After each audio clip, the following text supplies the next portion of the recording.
Eu passarei a palavra ao Dr. Ricardo Ariel Zimmer por 15 minutos.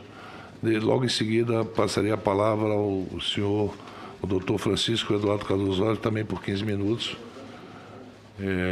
Caso deseje falar antes. Doutor Ricardo. Bom dia, Vossa Excelência. Eu só queria que Vossa Excelência ligasse o microfone. Aí está ligado já. Bom dia, Vossas Excelências, estão ouvindo? Bom dia a todos. É muito bom estar aqui depois de um ano dessa triste pandemia para poder prestar alguns esclarecimentos que se fazem cabíveis. Antes de mais nada, eu, como sugere a Anvisa, sigo meu protocolo de declaração de potenciais conflitos de interesse. Eu não tenho nenhum vínculo atual com nenhuma indústria farmacêutica que esteja fabricando fármacos ou vacinas para a Covid-19, não tenho patentes, não tenho ações em nenhum desses fabricantes. Em relação a potenciais conflitos de interesses políticos, eu sirvo o meu país, embora eu tenha nascido e me criado na Argentina, eu sou considerado brasileiro nato porque meus pais são brasileiros. Fiz a formação na Universidade Federal do Rio Grande do Sul, depois a residência em infectologia no Hospital de Clínicas de Porto Alegre, e já tive o prazer de ajudar o Estado brasileiro em outras ocasiões. Durante o governo Lula, eu fui consultor do Ministério da Saúde para a interpretação de genotipagem do HIV. Também, durante o governo Lula, eu fiz um trabalho encomendado pela Organização Pan-Americana da Saúde em relação à prevenção de disseminação de bactérias resistentes aos antibióticos na comunidade. Também, naquela ocasião, eu trabalhei com a Organização Mundial da Saúde. Eu fui treinador, dava aula para médicos do Fundo Global contra a Tuberculose, que é uma mazela que, infelizmente, ainda afeta muitos de nós, porque nós, os infectologistas, temos as emergentes, as novas, e temos as reemergentes.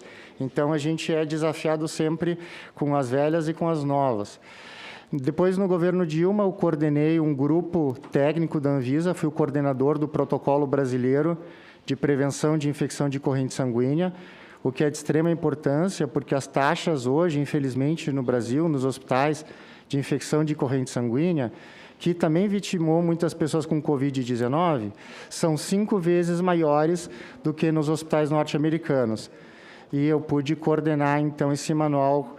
E agora eu fui contratado como consultor do Ministério da Saúde via Organização Pan-Americana, fiquei pouco tempo, recebi uma quantia por isso na ocasião, foi até noticiado, por exemplo, pelo antagonista, que teriam sido R$30 mil, eu recebi R$10 mil em realidade, não sei onde é que ficaram esses outros 20 mil, e não tenho, no momento, nenhum conflito de interesse político nem econômico, então, para apresentar. Rapidamente, eu acho que a gente tem que seguir o que a gente chama de medicina baseada em evidências. E medicina baseada em evidências é uma ferramenta muito potente que surgiu em McMaster na década de 80, no Canadá, como um novo paradigma de se encarar a ciência médica. Quando vocês olham, vocês se dão conta de cara que medicina baseada em evidências não é tão simples quanto parece. Medicina baseada em evidências não é só ensaios clínicos, randomizados, duplo cego, controlados por placebo. Na verdade, esses estudos, eu fiz aqui até um paralelo, correspondem mais ou menos ao que seria a Constituição. São extremamente robustos, porém eles têm um problema. Como esses estudos são difíceis de serem feitos, em geral, o número de pacientes arrolados é muito baixo. E eles carecem do que a gente chama de poder estatístico para mostrar a diferença. É por isso que a gente tem que juntar todos eles para fazer as meta-análises, que também tem um grau de evidência bem grande. Por exemplo, só em relação à ivermectina, nós temos, no mínimo, 5 revisões sistemáticas com meta-análise, a mais recente com 19 ensaios clínicos randomizados, sendo 9 duplos cegos, mostrando uma redução de 85% na mortalidade com a ivermectina em pacientes com Covid leve a moderada. Vejam, os estudos observacionais que foram muito mal falados estão aqui. Na verdade, embora eles estejam relativamente bem na pirâmide, eles estão abaixo dos estudos randomizados. No entanto, eu tenho que dizer um porém. Dizer que estudo observacional não serve não é baseado em evidência. De fato, tem pelo menos 2 estudos publicados na New England Journal of Medicine mostrando que os estudos observacionais, quando bem feitos, quando bem corrigidos, por eventuais discrepâncias entre os grupos, trazem a mesma resposta na mesma direção que os ensaios clínicos randomizados. Então, se você está numa pandemia, onde é muito difícil colocar o número suficiente de paciente nesses estudos aqui, você aceita esses aqui também. E aqui embaixo, eu queria mostrar para Vossas Excelências que há espaço, sim, para o que a Organização Mundial da Saúde falou, há espaço, sim, para o que a Sociedade Brasileira de Infectologia falou, há espaço para tudo isso. Esses argumentos de autoridade estão aqui, só que eles estão na base, porque as autoridades erram. Infelizmente, isso pode acontecer. Por exemplo, se a gente for ver a Sociedade Brasileira de Infectologia, eles só foram recomendar corticoide recentemente. O estudo Recovery teve seus dados publicados em junho, diminuindo a mortalidade dos pacientes com COVID. Mesmo assim, agora, eles continuam recomendando doses baixas de corticoide. A gente sabe já de estudos comparativos com metilprednisolona que doses mais altas de metilprednisolona podem reduzir até pela metade a mortalidade e o risco de intubação do que a dexametasona no estudo Recovery. Finalmente, eles ainda continuam com a questão da hipoxemia silenciosa, que é muito importante, com aquela filosofia de distribuir oxímetros. É uma política que deve ser encorajada, mas é só um pouquinho melhor do que o fica em casa até ter falta de ar. O fica em casa até ter falta de ar é fica em casa até o paciente ser quase terminal, porque quando ele chega em tuba, no Brasil, 90% de quem é entubado morre, 80% a 90%. A Sociedade Brasileira de Infectologia fez aquela política de distribuição de oxímetros para ficar em casa até cair o oxigênio do dedo. Acontece que a curva de queda do oxigênio no dedo tem um formato de S. Vocês lembram, Vossas Excelências, o insano que tem em Fortaleza, que se desce de escorregador? Enquanto está lá em cima, a saturação está boa, mas rapidamente a saturação cai, como se a gente descesse o insano. Então, o paciente entra em insuficiência respiratória muito rápido. Então, é óbvio que ele não deve ficar em casa até ter hipoxemia. Também foi negada a evidência da colchicina, embora a gente saiba que a colchicina no Colcorona pode reduzir em 20% o desfecho combinado de internação e morte. A Organização Mundial da Saúde tem também essa questão no atraso de ter declarado a pandemia. Isso foi feito quando já tinha mais de 100 mil pacientes em mais de 110 países. E isso fez com que medidas de contenção que poderiam ser tomadas não foram tomadas em momento adequado. Corticoide inalatório, para quem diz que não existe terapia precoce. Corticoide inalatório agora foi incorporado pelo SUS inglês, pelo National Health Service. Por quê? Porque é barato e reduz em 91% o risco de internar com Covid. Não é recomendado por nenhuma autoridade. Então, em última instância, só para finalizar, quando a gente está com um paciente dentro da gente e na nossa frente, quem tem que dar satisfação para o familiar dele, se ele for mal, não é a Organização Mundial da Saúde, não é nenhuma sociedade, não é nenhum coletivo, é nós. E nós fazemos isso com base na nossa autonomia, na prescrição de medicações off-label, que nos é garantida pela nossa autarquia, pelo CFM.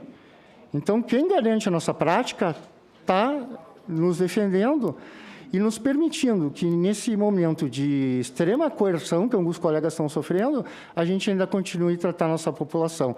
Muito obrigado pela oportunidade.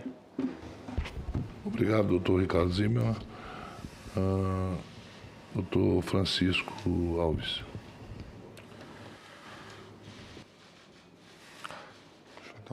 Alô, som. Bom dia a todos. Bom dia aos excelentíssimos senadores da República.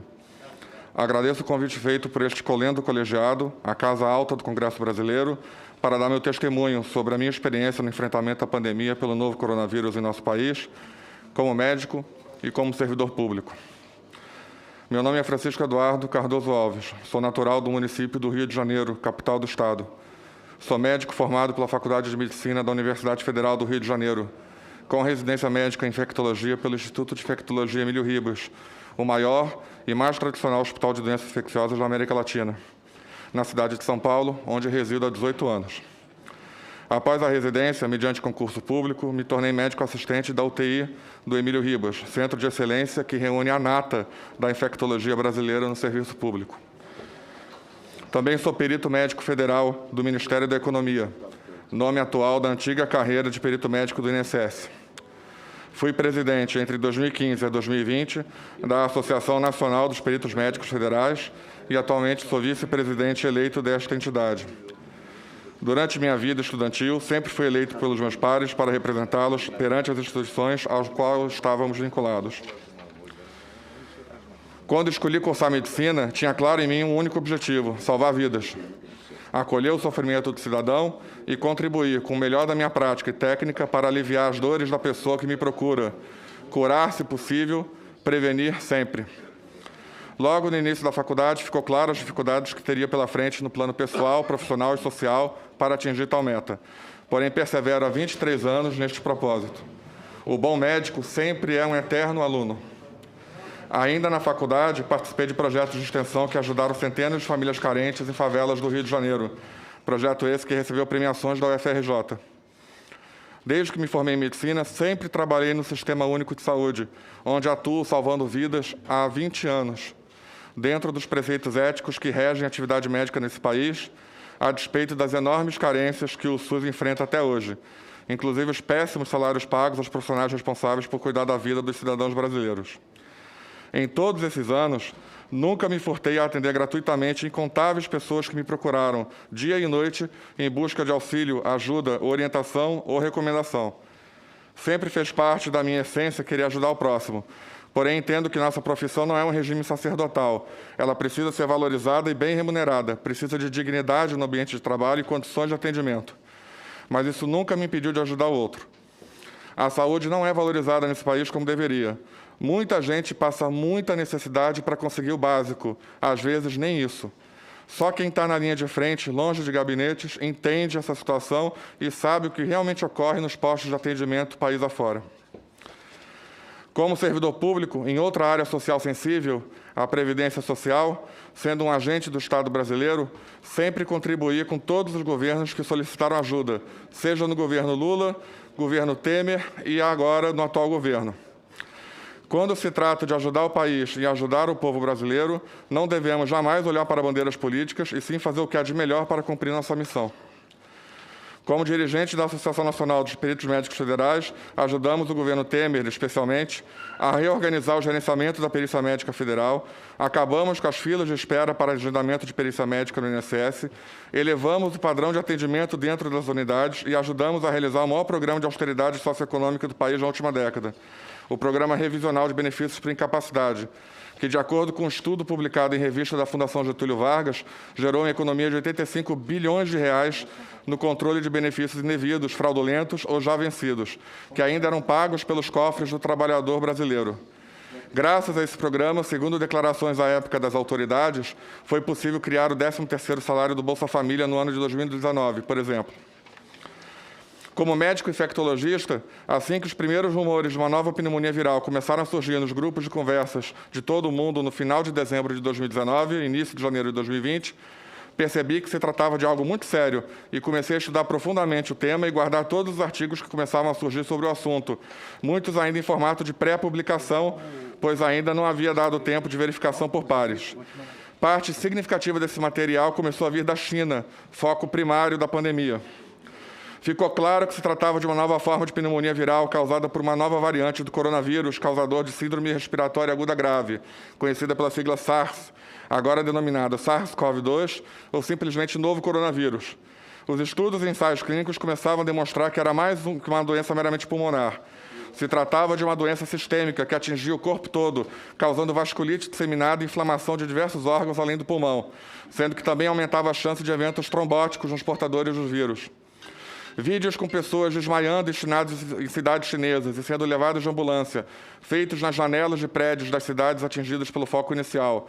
Filmagens de construções a jato de enormes hospitais de campanha em isolamento na China começaram a tomar conta das redes sociais. Era algo novo, potencialmente grave, ainda desconhecido da comunidade médica e científica e que estava matando pessoas. Era necessário, de forma urgente, procurar algo ou alguma coisa não apenas para conter o vírus, como também tratar os doentes. Rapidamente a Europa, em especial a Itália e parte da Ásia, como o Irã, foram atingidos por ondas de contaminação em massa e o consequente colapso de suas redes de saúde. A doença aparentava ser mais grave em idosos e portadores de doenças crônicas. Vieram da China os primeiros trabalhos com medicamentos reposicionados de outras doenças para tentar tratar os doentes que começavam a lotar os hospitais e suas UTIs. De todos os remédios testados, incluindo antivirais para combate do HIV, o que apresentou inicialmente o melhor desempenho nos estudos foi a cloroquina e a sua prima farmacológica, a hidroxicloroquina, incluindo um pequeno ensaio clínico randomizado que mostrava grande potencial dessa droga no combate ao novo coronavírus, feito na China.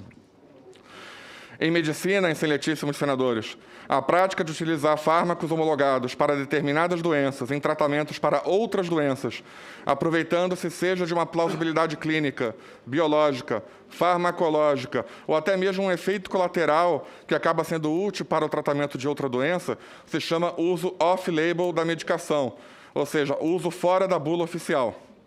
Em alguns casos, o uso off-label se torna tão benéfico ao paciente que essa nova indicação acaba sendo incorporada, tempos depois, pela agência reguladora responsável por esse papel de farmacovigilância. No Brasil, compete à Anvisa o registro oficial de bulas e autorização de comercialização de medicamentos no país. Portanto, o uso off-label não é, nunca foi e nunca será prática ilegal, criminosa ou antiética, pois se trata do uso do remédio já aprovado para a comercialização no Brasil, sob a responsabilidade única e intransferível do médico prescritor, que responde pelos seus atos. Em texto publicado em seu site, a própria Anvisa explica o que é off-label e que sua prática não é incorreta, mas deixa claro que se trata de uso fora da bula oficial. Isso é diferente de tratamento experimental, que envolve drogas ou procedimentos normalmente novos ou antigos, porém em situações muito específicas. No Brasil, a competência para definir se uma medicação, tratamento ou procedimento pode ser feito de forma off-label, se deve ser feito como prática experimental, ou até mesmo se não pode ser feito, compete ao Conselho Federal de Medicina, CFM, a autarquia pública de natureza sui generis, criada por força de lei federal e que tem entre suas competências justamente essa análise técnica sobre a utilização de drogas. Esse entendimento foi reforçado pela Lei 12.842 de 2013, no seu artigo 7º, que explicitamente decreta que compete ao CFM a definição de procedimentos experimentais no Brasil. Portanto, uma vez que o Conselho Federal de Medicina define a regra, determinado procedimento ou tratamento pode ser usado como off-label, e isso não caracteriza nenhum tipo de crime ou conduta ilícita. Voltando ao tema do novo coronavírus, o sucesso chinês no controle da pandemia, em parte atribuído a seus protocolos de tratamento, que incluíam cloroquina, parte devido a outras medidas, fizeram pipocar estudos com essa droga no mundo todo, especialmente na Europa, onde a pandemia, que nessa época ainda nem estava declarada como tal pela OMS, começava a criar força. Surgiram estudos de diversos tipos que mostravam evidências a favor do uso dessa droga, em alguns casos associados a outras drogas, para tratar pessoas doentes por Covid-19. O nome da doença pelo novo coronavírus. Aqui é importante destacar um ponto. A ciência, ao contrário do que vem sendo dito por algumas pessoas que se intitulam divulgadores, a ciência não é fruto de consensos. Isso não existe na ciência, em especial na ciência de fronteira, que analisa o novo, a nova descoberta, o desconhecido. O dissenso, as diversas opiniões contrárias, os embates teóricos são parte da essência da ciência. A ciência nasce da observação. Dela surgem as hipóteses científicas nas quais serão baseados os diversos tipos de estudos com diversos modelos, formatos e pesos. Diante da observação dos resultados do uso da cloroquina na China e na Europa, formulou-se a hipótese de que a tal droga poderia ter alguma utilidade no combate à Covid-19. Centros científicos do mundo inteiro começaram a pesquisar e trabalhar essa hipótese. Ao chegar no Brasil, a Covid-19 rapidamente começou a ganhar corpo e em poucas semanas o país passou a figurar entre os primeiros do ranking de infectados e mortos. Diante desse cenário, vários centros médicos do país começaram a tentar replicar os estudos estrangeiros e diversos formatos e fórmulas de tratamento começaram a surgir. Ocorreu, inclusive, o que, na minha opinião, foi o maior desastre científico do Brasil em décadas. Um estudo conduzido pela Fiocruz do Amazonas e que se destinava a avaliar a segurança e eficácia de 2 dosagens diferentes de cloroquina em pacientes com síndrome aguda respiratória grave, publicado na edição eletrônica do Jornal da Associação Médica Americana, JAMA, calculou errado a dose do grupo de alta dosagem, expondo os pacientes a níveis séricos potencialmente fatais desse medicamento. Nesse grupo foi dado o equivalente a 12 gramas de cloroquina em 10 dias. A bula desse remédio é clara que não se deve dar mais que 1,5 grama de cloroquina em 3 dias, sob risco de graves eventos tóxicos. Esse estudo deu 3,6 gramas de cloroquina em 3 dias a doentes graves, dose 2,4 vezes maior que a permitida em bula. Nos primeiros 3 dias do estudo, morreram 7 pacientes. No total, o braço do estudo de alta dosagem teve cerca de 40% de mortes, que foi interrompido quando se viu o que estava ocorrendo. Inacreditavelmente, esse estudo foi aceito para publicação na edição eletrônica aberta do JAMA, mas não na revista oficial. E passou a guiar o mundo todo no sentido de que a cloroquina era ineficaz e perigosa, sendo que o estudo jamais avaliou a eficácia e esqueceram de dizer que perigoso era dar remédio em dose tóxica para fins comparativos. Em comparação, os 14 ensaios clínicos randomizados sobre monoterapia com hidroxicloroquina já realizados, com milhares de pacientes em doses seguras, não mostraram um caso sequer de arritmia fatal ou muito grave. Em abril, o Conselho Federal de Medicina, órgão normatizador e regulador da medicina no Brasil, emitiu documento considerando esse tratamento como off-label. Era necessário e urgente orientar os médicos brasileiros para aplicarem uma dose eficiente e segura para esse uso off-label. Nesse sentido, fui honrosamente convidado pelo Ministério da Saúde a compor, como colaborador eventual do governo, sem nenhum tipo de remuneração, a equipe de profissionais responsáveis pela construção da Nota Orientativa 9/2020, atualmente atualizada pela Nota Orientativa 17/2020, sobre orientações para o tratamento inicial da Covid-19, com doses adequadas de hidroxicloroquina e cloroquina, para que a tragédia do estudo Clorocovid de Manaus nunca mais se repetisse. Foi um ato de coragem do Ministério da Saúde do Brasil, que naquele dia se colocou na vanguarda mundial sobre orientações de tratamento de Covid ambulatorial à sua população. Apesar de não podermos atribuir causalidade direta, os dados mostram que, desde a publicação dessa nota orientativa, o número de óbitos por caso novo sofreu progressiva e contínua queda em território nacional até o fim de 2020, quando começou a segunda onda nesse país causada pela variante P1. Estranhamente, a partir de maio de 2020, passamos a assistir de forma estarrecida a politização do tratamento médico no Brasil. De repente, apoiar o tratamento de pessoas doentes com medicamentos off-label, suportados por dezenas de estudos científicos, passou a automaticamente lhe colocar em um lado do espectro político nacional. E as pessoas que não comungam desse espectro passaram a atacar as drogas e os médicos que as prescreviam, rejeitando o tratamento com um discurso recheado de ódio, sofismas e inverdades. O ódio foi tamanho que nenhum outro novo remédio descoberto para tratamento inicial da Covid-19 deixou de ser alvo do mais profundo assédio coletivo já visto contra a medicina no país. Médicos foram inibidos, cercados, cerceados e, em alguns casos, proibidos de prescrever drogas para tratamento da Covid-19, a depender da linha política do secretário de saúde local. Médicos renomados, dedicados, que tentavam explicar o absurdo disso, começaram a ser taxados de negacionistas, obscurantistas, termos ofensivos que podem até caber numa seara de lide política, mas jamais deveriam estar presentes no sistema de saúde. Era uma falácia absolutamente sem sentido. Os que negavam o tratamento, em plena demonstração de sinalização de virtude, chamavam os médicos que tratavam os doentes de negacionistas. Para sustentar essa narrativa, veio o xiitismo evidencionista, onde, a partir do qual apenas estudos considerados padrão ouro ou classe 1A poderiam chancelar tratamentos para a Covid-19 e todos os demais estudos passaram a ser refutados de ofício. Existem, porém, 2 problemas nessa abordagem. O primeiro é que tais estudos são muito caros, custam milhões de reais, demoram muito para serem feitos e só podem ser feitos em grandes centros, normalmente financiados pela indústria, que não terá, por obviedade, interesse em financiar drogas sem patente. O segundo problema é que esqueceram de combinar com o resto da medicina. De acordo com diversos artigos que estudam as diretrizes americanas de tratamentos para várias especialidades, em média, menos de 10% dos tratamentos e procedimentos médicos no mundo atualmente possuem esse chamado nível de evidência máxima, erroneamente chamado por alguns de comprovação científica. A vasta maioria dos tratamentos médicos, incluindo quase todos os procedimentos cirúrgicos, ginecológicos, pediátricos, mais de 90% dos procedimentos em cardiologia, oncologia e infectologia, por exemplo, não possuem nível de evidência máximo exigido, que tem sido exigido para a Covid-19 por alguns. E são feitos normalmente em território nacional, sem nenhum óbvio questionamento. A tentativa de usar a medicina baseada em evidências para bloquear qualquer forma de tratamento imediato para a Covid gerou um fenômeno: a evidência baseada em medicina, quando a busca pelo ensaio clínico perfeito se torna mais importante que tratar os pacientes enfermos. Ao trazer um embate político para a medicina, quem mais foi penalizado não foram os médicos que prescreveram tratamento imediato para a Covid-19. Foram os cidadãos mais humildes desse país, dependentes do SUS, que viram um apagão de condutas terapêuticas para a sua doença e de seus familiares. Como pode um cidadão chegar no posto de saúde com Covid-19 diante das centenas e centenas de evidências favoráveis ao tratamento imediato, com força igual ou superior a mais de 50% do que existe atualmente em tratamento médico, sair desse posto apenas com uma receita de dipirona? Pior, em alguns casos, prescrevem corticoides orais no início do tratamento de Covid, algo absolutamente errado, pois aumenta a chance de agravar a viremia na primeira semana e causar graves inflamações na segunda semana da doença. Por favor, colegas, parem de dar corticoide oral nos primeiros 5 dias de sintomas de Covid aos pacientes. Diversos estudos, excelências, apontam que a maior vítima da Covid-19 no Brasil são os pobres, homens e não brancos. Essa batalha política que virou o tratamento no Brasil está privando a população pobre desse país em receber um tratamento mínimo para a Covid, em tempo real, enquanto a população mais abastada consegue se tratar com médicos e hospitais livres da influência do SUS. Precisamos tirar os remédios da pauta política urgente, sob pena de mais brasileiros morrerem desnecessariamente. Não é justo o rico ter acesso ao tratamento e o pobre não. Quem difama o tratamento tem culpa direta nesse fenômeno, mesmo que involuntariamente.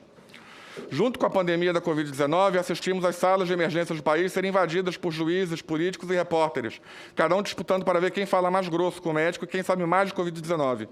De repente, o médico se viu recebendo aula de ciência e medicina de pessoas completamente leigas e sem a devida formação para tal, o que é uma completa inversão da lógica. A única certeza que nós podemos ter em uma doença nova como a Covid é a incerteza.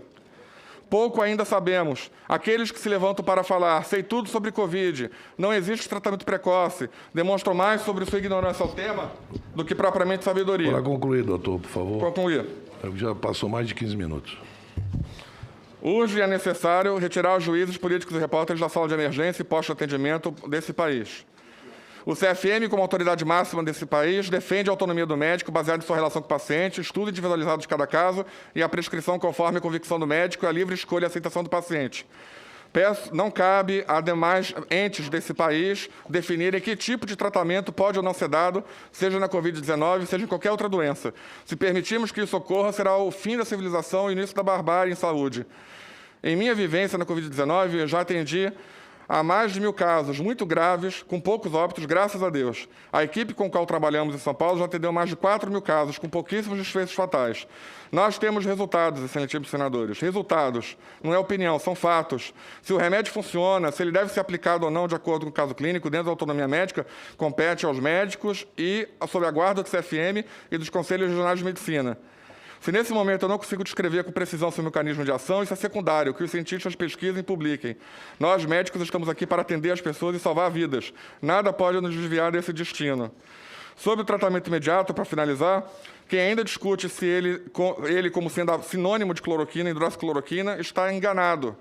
Hoje em dia, já temos quase 20 tipos diferentes de remédios que mostram enorme potencial de ação no tratamento imediato ambulatorial da Covid. Alguns, inclusive, já catados pelo poderoso NHS, Sistema Britânico de Saúde, como a budesonida inalatória, um corticoide inalatório e a vitamina D preventiva.